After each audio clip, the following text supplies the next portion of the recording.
ایک چھوٹے سے پرانے گاؤں میں ایک اماں رہتی تھیں۔ اماں کے چہرے پر ہمیشہ سختی ہوتی۔ محلے کے لوگ، خاص طور پر بچے، ان سے ڈرتے تھے۔ جب بھی کوئی اماں کے دروازے کے قریب سے گزرتا، وہ غصے سے جھڑک دیتیں، خبردار جو میرے دروازے کے پاس بھی آیا۔ لوگ انہیں غصے والی اماں کہتے تھے۔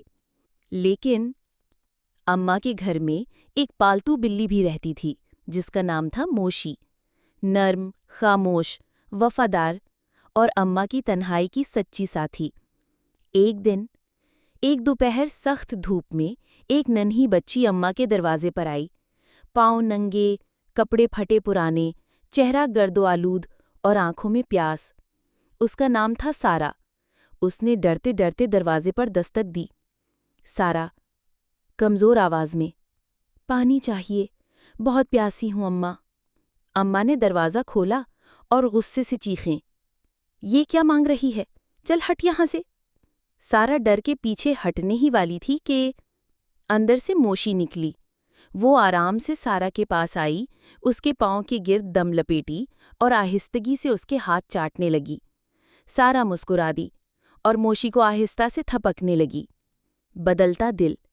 اماں یہ سب دیکھ رہی تھیں۔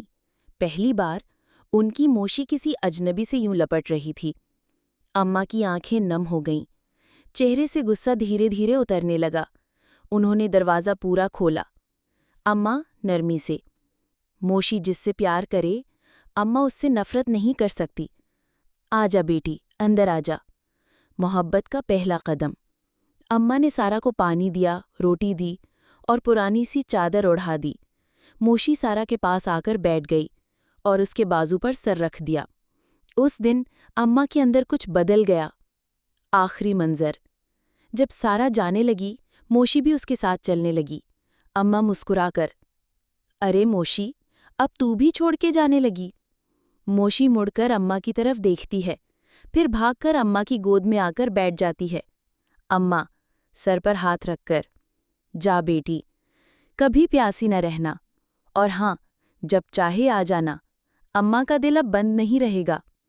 سبق: بعض لوگ واقعی غصے والے نہیں ہوتے، بس ان کے دل تک کوئی پہنچا نہیں ہوتا، اور کبھی کبھار ایک بلی ہی کافی ہوتی ہے دل کو بدلنے کے لیے۔